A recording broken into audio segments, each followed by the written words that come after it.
ating lahat, Team EDC, naway nasa mabuti po kayong kalagayan. So, yung topic po natin, magiging in-laws ni Edo, may pakiusap na pwede bang, diba, mapapasana all ka na lamang po talaga, kasi masasabi mo, welcome na welcome po talaga Team Kalingap.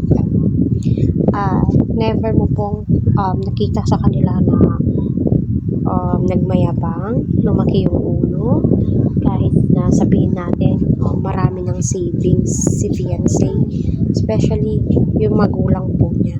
Yung lagi kong sinasabi dito sa topic ko na hindi yung sinasabi po nilang ang pera ay kayang kitain, which is totoo naman po talaga. Ang pera kayang kitain, pero yung samahan po nila ay masasabi mo legit na legit po talaga. At yung pakiusap nga po ng magulang ni fiancé na kung tapos na ang bahay nila ay pwede pong palagi doon sa ads, especially si Kalingap. Bisitahin araw-araw kahit doon na pwede, di ba sinabi yon? At masasabi mo, so gusto nila si Edo para kay fiancé. So sino ba namang nanay ang hindi botong-boto kay Eds? Syempre magiging proud yan kapag si Edo at saka si fiancé yung magkakatuluyan. Kasi ika nga po nila, yung mga seniors po natin, be wise and be practical all the time. Piliin po natin yung taong madiskarte sa buhay, di ba? Which is totoo naman po talaga. Hindi yung sa dahil pogi lang, no.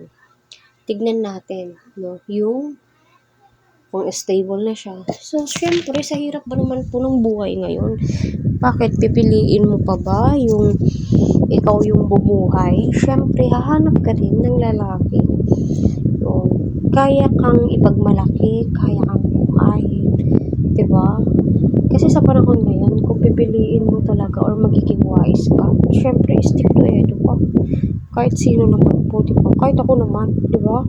Kasi, at kaya di po natin maiwasan kung bakit ganyan yung mga sinasabi ng parents ni fiancé. Kasi nga, yung like na, ay kung sila magkakasundo, sila naman yung magdidesisyon, susuporta lang kami. O, di ba napakaganda ng sinabi ng parents ni fiancé, which is totoo naman. Si fiancé naman po yung makikisama, hindi naman po sila. Although sila pa rin po, pero in the future, no, sila, fiancé at Edo pa rin yung magdidesisyon at magdidesisyon sa mga bagay-bagay.